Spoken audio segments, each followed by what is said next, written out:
get your motivation squared away, because that's what's going to be driving the process. And our culture has all kinds of bad ideas and impure motives that will derail you every time. So start with the software, start with where our heart is at and why we would pursue it, and get that hardwired into the gospel. The shocking reality of the fitness industry is that it has a 92% failure rate. Today, Gary Wilkerson and guest speaker David Bush discuss why so many fitness and weight loss goals fall through. Could this problem be related to a much deeper issue in our lives? Before we join Gary and David, we want you to know that World Challenge now has a prayer line. If you'd like prayer for any area of struggle in your life, please call us at 833-WC-PRAYS. That's 833-WC-PRAYS. Or visit pray.worldchallenge.org, and someone would be honored to pray with you. And your prayers and support for World Challenge do make a difference. We would not be able to create podcasts like this one without generous listeners like you. Thank you for making this and other World Challenge resources possible. Now, here's our host, Gary Wilkerson. Hey, Gary Wilkerson here with David Bush. David, welcome. Glad you're here with us today. It's my pleasure. Thanks for inviting me. So one of the things we do at World Challenge is we talk about 8 cylinders, your faith, your friends, your family, and the 2 of them are food and fitness. And obviously you, in your book and in your ministry, you deal with a lot of these issues, and how they're, one of the things we talk about is if one cylinder, like in your car, if you have 8 cylinders, one cylinder's not working, it's going to, the rest of it is going to be negatively impacted and stuff. And so, but you're talking about faith, food, fitness. If a group of people were sitting around the table here with us today and they said, "Man, David, I think I got it. I think I'm catching this vision of the pure motive of the heart of God for my life. Okay, now what do I do? Can you give us some practical steps? Say somebody who's more of like maybe the traditional Christian who tends to go out to eat after every service and overeat and not moving. Like, how would you get somebody started? Right. Well, I think it would be important to start out with a good theology of the body and to get your motivation squared away, because that's what's going to have to. That's cool. I've never heard anybody say that. Theology of the body, the body gospel. Wow. Understand what that is and get your motivation squared away, because that's what's going to be driving the process. And our culture has all kinds of bad ideas and impure motives that will derail you every time. So start with the software. Start with where our heart is at and why we would pursue it, and get that hardwired into the gospel. And that's where some of my resources can help, because that's what I bring to the table. I'm not a gym owner. I'm not pushing a Les Mills workout that they're supposed to follow. I want to get people's heads and hearts engaged in doing this for the right reason. Sorry for interrupting. I've been very rude. I keep interrupting you, but I'm so excited about what you're talking about. Well, you've got good questions. The theology of the body. When you sometimes when we hear the word theology, I love the word theology, but a lot of people hear it go like recoil. 4 years of seminary or whatever. Is that how I'm going to finally come up with a theology? Can you give us a 60-second theology of the body? Or 90-second is just hitting on some of the misunderstandings is that yes, God knows when we're going to die. Our bodies are going to die, and God knows the date.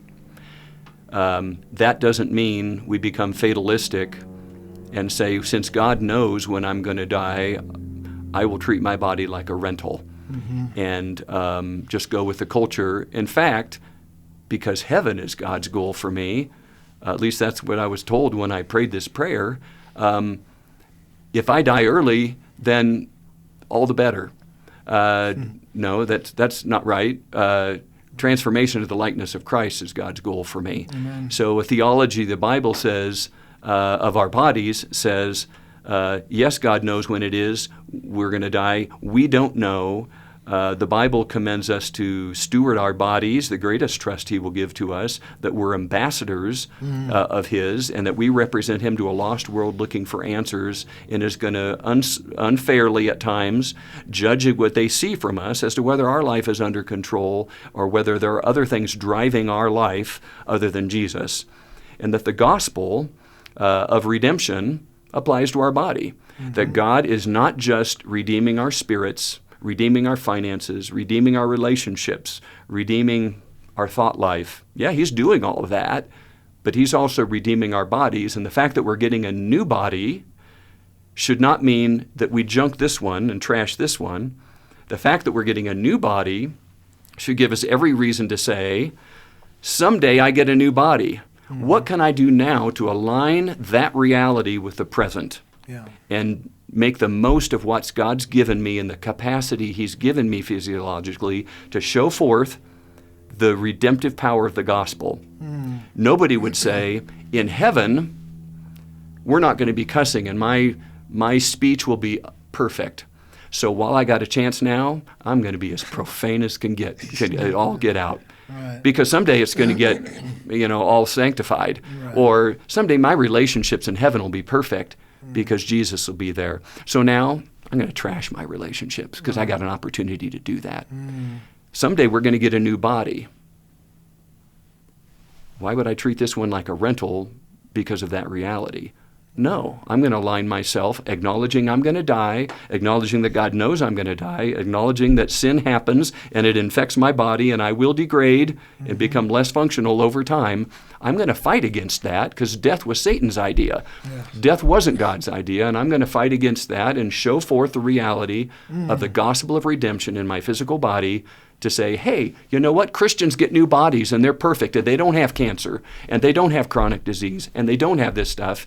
And as much as it depends on me, I'm going to align myself with the reality to show forth that the gospel redeems it in the here and now as much as I can influence that. Yeah. Acknowledging that God's sovereign. Yes. Wow. But I'm not going to use God's sovereignty as an excuse for my bad behavior. Right. Yeah. And that's, if we can capture that, that's going to take us into the next things we need, which would be, so you determine a healthy biblical understanding. Where do you go from there then? Then you get to the practical. Okay. 80% of our journey toward better health is going to happen with our knife and fork. 80%? 80% of it. So while our culture, again, is going to say, you need to join a health club, get with a personal trainer, and get a part of this fitness regimen, that's all well and good. I'm not coming against that. Yeah. But there's money to be made there, okay? There's money to be saved, frankly, in getting our appetites under control and seeking to shop the perimeters of the grocery store where abundant fresh fruits and fresh vegetables and lean meats and great dairy products and whole grains are abundantly available. Avoid the inner all the pre-made stuff in the middle and all the snacks, and try to live your life on that perimeter and attack that nutritional area of your life, eating healthy fats, proteins, whole grain carbohydrates, and starting to fuel your body differently. Get more sleep. Go to bed at a good time. Get up earlier. Make time for devotions. Make time for prayer. Get your schedule in order, and don't be sitting on a computer with blue light, hurting your ability to even go to sleep and all that. So get your sleep in order. Get your diet in order. Get your schedule in order. Drink more water. Ditch the pop. Ditch the Gatorade. The healthy drinks. Drink water. That's what your body's really wanting. That's the 80% that's going to start seeing some real physiological transformation happen. At the same time, as you're able, begin to gradually do more physically. And for you, that might be water aerobics. You may be obese and your joints are shot and it really hurts to move right now. We'll get into a water exercise class where some of the gravitational pull is taken away, and then start walking. Then start walking fast, and further. Then add some resistance training into it. Muscles are where calories go to die. That's where the furnace that is burning those, and it's going to make your body more resilient and flexible, and make your bones stronger too. So begin adding those things, and if you need coaching along the way, bring in that expertise to do that. But none of those things are going to work toward transformation if you don't have a theology of your body, and if your motivations are skewed from the get-go. You're going to self-sabotage. And the counseling and accountability and discipleship that I do with people in their physiological area shows all kinds of self-sabotage. They'll get to a certain area and then they'll bail because of issues of the motivation. And so you got to get that foundation right. I want to come to that in just a moment, your work with individuals and what kind of conversations you're having and what kind of miracles you're seeing take place in people's lives through one-on-one, through your book, through your lectures. Before we move there, though, just a little more on this process. You hit on something I think was so important for people listening, because sometimes the 80-20 thing is like, I think that's kind of unknown to a large degree, and so we think it's like 80% exercise and then I can eat whatever I want. Yeah, and you see that manifested in whatever. I know that you tend to do CrossFit stuff, and that's a little bit of a different group, okay? Right. But in the average gym, if anybody's seeing the same people I'm seeing in their gym, and I bet it's the same, I've watched the same people who need to lose 75 or more pounds work up a lather on the treadmill and on the elliptical and go and even lift weights, and their physiology has never changed. Right. They're burning 500, 600 calories at a swalk. Yeah. And then they're going home and eating 650 and justifying it because they worked out like crazy. So that might be the motive for working out. I want to have that whole pint of Haagen-Dazs. Sure, and that's widespread, that kind of trade-off in our minds. Right. But you're not going to get healthier until you address the consumption end. Right. That has to be addressed. That's where the discipline and self-control comes in. That's hard. That's where I've had so many fails, thinking that it starts in the brisk walk or the jog or the swim. Because if your body, if you're full of sugar and toxins in your body, and you go to the gym, it's gonna be miserable. So for me, one of the great joys was finally starting with the eating first, how I eat, taking in more vegetables and not drinking soda. Those were the two big shifts: vegetables and no soda for me. And then just that alone. I thought one day I'm going to go to the gym, and then I got there and I was like, I actually kind of like this. I used to hate it, now I like it. And so there is that important thing of, and that's why I think it's so crucial. You're saying that, the refrigerator holds the key more than anything else, and it's one of the things that always throws me off too. This is just a personal pet peeve, is when I'm in the gym, not so much the CrossFit gym, but the kind where they have the universal machines and stuff, is these guys would be like huge biceps and chest, but then their belly's like still sticking way out there. So there's a tail there. Right. There's a story behind that. Out of whack there, right? Yeah. So saying all that, I want to go back to, because this is so important. You're dealing with people through referrals, kind of like you were telling me this earlier. You're on. Is it Zoom? Is that what you called it? Zoom conferencing. Zoom is a conferencing. Yeah, distance conferencing, where it's like Skype. With individuals, and these are people that are coming to you, wanting this kind of information and more personal. Like what's happening in their life that they would come and want to talk. Right. Not that anybody wouldn't want to talk to you, but where do people go and what do they do when here we're hitting that season again of overconsumption, and then the regret that comes after, and we're yet another 5 pounds heavier than we were at this time last year. Do we repeat insanity again and sign up for the gym and sign up for those classes thinking it's going to be different this time? Some people finally realize it's not going to be different this time until I have a different motivation, until I have accountability, and until somebody can personally help me through this, because they even start to recognize, maybe consciously, maybe not, that there are issues at play with their health and their ability to enjoy good health that have to do with their relationship with God and their family relationships, their schedule, the anxiety and the worry that they have in their life, that these things need to get sorted out, and they're looking for somebody they can trust to go to, who will take them to the Word of God and help counsel them through this area of their life. And I found, because it's hard to get in the front door of the church to address people, God has been, without my really pursuing it, developing a ministry where pastors, church leaders, and lay people are coming to me and saying, I recognize this is beyond me and out of my hands, and I need to surrender myself to a different kind of a process, because just signing up with a personal trainer again this year, I've been there and done that, and I don't want to go that direction anymore. There's some work that needs to be done. I need somebody to hold me accountable. I need a process, and I want somebody who can, tell me what to eat and help me tell me some exercises to do, but start first and focus on some issues in my life that I need to find a worthy motivation. I need to understand biblically what's going on in my life. And so I'm providing a service and a ministry to people, a physiological discipleship ministry, where people across the country are able to work with me in a one-on-one discipleship counseling relationship, where we work through the body gospel, fit for the King, some of the workshop materials and motivation things that I put together to get them to understand, how did we get here, what's going on, what does the Bible say about it, how do we adopt worthy motivations and gospel-centered motivations, and then when it is appropriate, start to bring in those nutritional pieces, and then start to bring in that workout piece.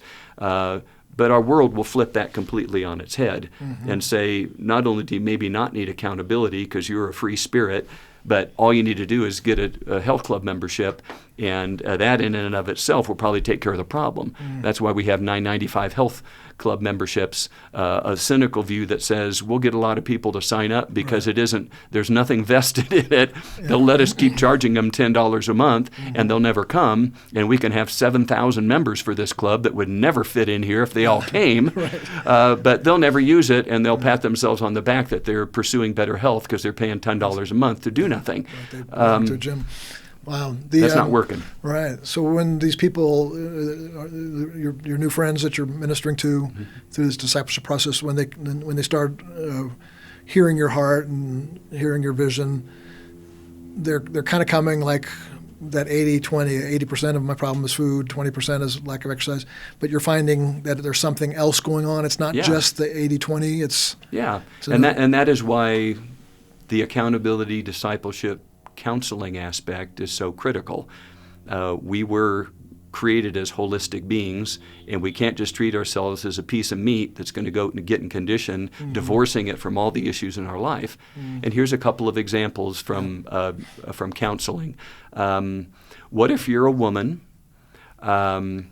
who has struggled to get at a healthy weight, and through talking through these issues and looking deep and asking for the Spirit's guidance and revelation of things that are going on in your life, it surfaces that every time you fail and you head into the convenience store for the candy bar instead of what we talked about doing and fueling yourself differently, you have such a feeling of shame and guilt because you've gone off program. And maybe that's even a sin for you because you're not at a healthy weight and you have no business fueling yourself that way. Because you have an understanding of God that says, right now, He's really disappointed in me. His arms are crossed. He's shaking his head. His eyes are closed. And He's saying, I'm sick of your games. I'm so tired of your disobedience. This is how many times have we been down this road, and one more time. So a bad understanding of the gospel, that God's disappointed as if He expected better behavior, and that's why He saved us, right, is because we were so commendable and our behavior was so good. A misunderstanding of the gospel, that He loved us in spite of us, and He's standing ready to let that one mistake be one mistake and not metastasize and snowball into a week of mistakes where you show up saying, I've been off program for a whole week because of the guilt and shame over that first mistake. I didn't understand the gospel enough to be able to say, I'm sorry, and I can come in my identity's in Christ. He's not disappointed with me. He knows me better than I know myself and my weaknesses. I confess it to you, and I'm getting back on the program and not let one mistake become 15 mistakes. Right. Helping them get out of shame when they fail. But how about this? Maybe they were abused. Maybe they were sexually abused as a kid. And a fear many women, frankly, have is if I become attractive again physically, I set myself up as a target for abuse. So I will self-sabotage, and I will keep myself in an unhealthy place because I cannot let myself become attractive. Or what if there is not a lot of intimacy in the marriage, and that intimacy began to fall apart when their weight and stuff, they became less aesthetically pleasing. If you're a woman and you are thinking about getting to a place where you might be more attractive, but the prospect that your husband might still reject you when you got there, that might be a bigger issue than you want to face. Yeah. Because now they're not just rejecting your aesthetics, they're rejecting you as a person. Yeah. Better to self-sabotage and remain where I am than to actually follow through and become healthy. Or maybe you're a pastor and you know you need to get healthier, but every time you start focusing on health, your wife, who's been a little imbalanced in this before, maybe extreme, tends to double down and make an idol in her life, maybe even taking her to an area of unhealth. What do I do if I start really pursuing this passionately and getting my own life in order? There's the possibility my wife might follow me and become unhealthy with obsession. These are things that come up. This is where people are living. Yeah. Your personal trainer isn't going to have an answer for this, No, okay? Yeah. But the gospel does. Yeah. And God's given me enough time and skill in working with people and a passion to help them and working through my own issues where I can take them to Scripture, as any good counselor will, and say, this is what the Bible says about what you're thinking, the wrong thinking that's leading to shame, the wrong motivation that says, I'm doing this so that my husband will be interested in me, or I'll be more attractive. You need to find a better motivation than that so that you can push through those barriers and enjoy more of God, because that's really your core motivation. Yeah. Or how can you do this in a way that brings your spouse along in a way that both of you can enjoy good health because you're doing this as a team? Wow. So that takes maybe a counselor. Yeah. That takes maybe a pastor. That's so great. Well, that's so powerful that you're doing that, because my mind was going towards freedom from and freedom to. Your freedom from the shame of your past, freedom to be healed from the memories of abuse, freedom to get rid of the fear of relational difficulties if you change the trajectory of your life together. There's freedom from, and then but there's freedom to, freedom to more vigor, vitality, an encouraged lifestyle where you wake up, you feel happy. So there's this escaping from, that's the biblical theology as well. You come out of Egypt, but then you go into the promised land. And I think sometimes people are just trying to get out of overweight or lack of, but they're not looking. I want to get into something, and also I was also thought of. I almost saw this math in my head, which is very rare. I almost never think of math, but you're talking about 80-20. 80% of it has to do with your what you take in to your body, food-wise and drink-wise, and then 20% is the exercise, the fitness. But under that, really, you're talking about almost like that 80-20 isn't even 50% of the battle, really. It's a battle of the mind. The soul and the mind. Underneath that your victory is kind of won, not necessarily in the food, but it's before that even, right? So, so when you're counseling people, you're kind of almost like, we'll talk about that, but we're also going to get into some deeper issues is really what they are, aren't they? Yes, and that's why Fit for the King, the first book, was the sections were divvied up: demolition, foundation, transformation. Until we demolish the wrong-headed thinking and the wrong motivations we possessed before entering this process, all we're doing is building on a foundation of sand, and that is doing us no good. So we have to have our wrong thoughts about God, our wrong thoughts about us, demolished, and biblical truth brought to bear on those issues, and carted away to the landfill, and then have a new biblical gospel-centered foundation laid. And then on top of that, we can talk about our 80-20s. Then we'll address those other things. But again, our world and our culture, as they address physiological things, there's no demolition. They're throwing kerosene on a fire that says it's all about you, be the best narcissist possible, let's get a selfie and put it on Instagram, you're nothing if you don't fit into this size. It's all about the objective aesthetics, and none of it has to do with dismantling the wrong thinking that we have from the get-go that's going to sabotage our ultimate success in this. Nobody talks about the 92% failure rate that the fitness industry has.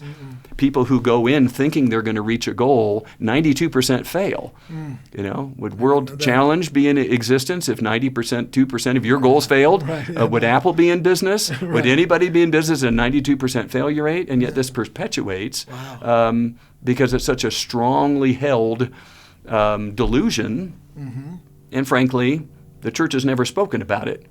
There isn't a biblical truth coming against that to say there's a better way than that kind of a number. Yeah.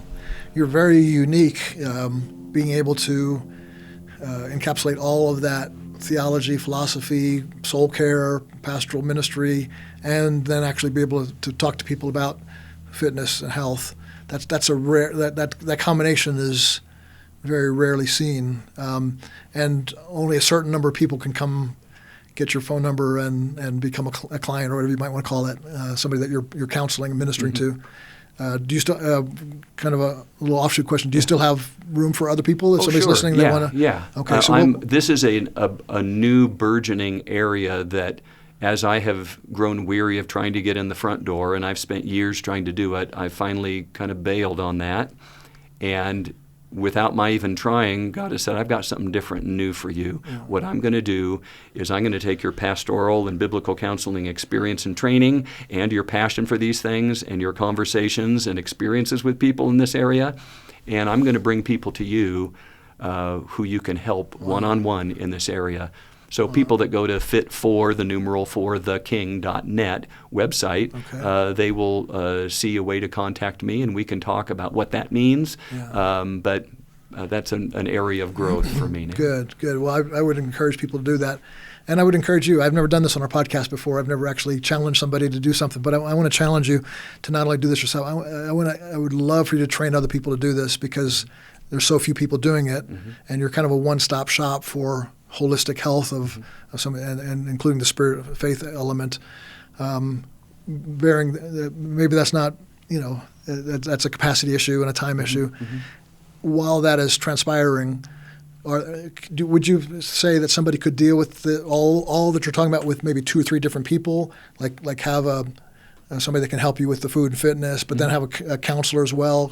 Could you do all that together? I mean, you could do it with you. It's all inclusive, but can you piecemeal that out a little bit and still effectively? Well, sure. If somebody knows that there's a believing nutritionist or dietitian who has a balanced approach to that they want to be in accountability and relationship with, great. If there's a personal trainer that they know they need help because they walk into the gym and they're just intimidated because they don't know what to do and they feel out of place, well, then they probably need to learn how to lift correctly and not do damage. So there's value in those things.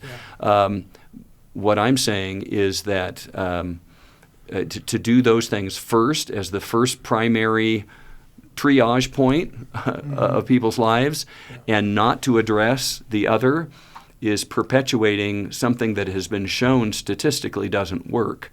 You're going to have to, as a follower of Christ, see how this can get hardwired to your faith walk and your sanctification and your transformation, and so that you will have a worthy motive that will carry you through this, because it's not going to be easy.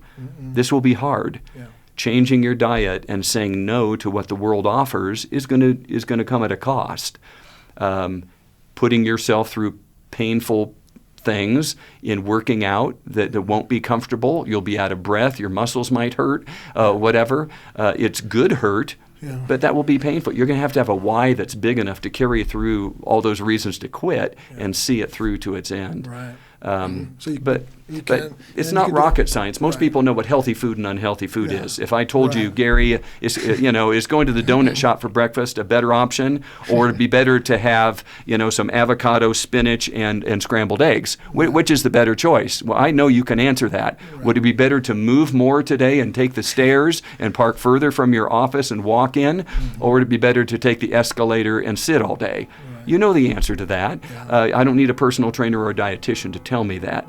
But beyond that, yes, access these things as you're able and you have the finances to do it if that's what you want to do. And if you've tried that shift so many times and you're still not able to do it, maybe there's an issue, like you were talking about some of these illustrations you gave were so powerful. There might be something behind the scenes, under the engine, that needs to be taken a look at. And that's where that Christian counselor, that pastor, that small group that you could belong to. God desires for our spiritual lives to have an impact on our physical well-being. If we are willing to let Him address our hearts, we'll often find answers to our problems with fitness and health. The Gary Wilkerson Podcast is brought to you by World Challenge, transforming lives through the message and mission of Jesus Christ. Sound design for this episode by Mike Hall-Smith. This episode was written by Rachel Schemitz. Our producer is Chris Wigington, with video production by Aaron Gale. World Challenge is incredibly thankful for the support we receive from many people across the country who believe in our mission. We're able to continue creating resources like this podcast because of donations from listeners like you. We hope you tune in next week to the Gary Wilkerson Podcast.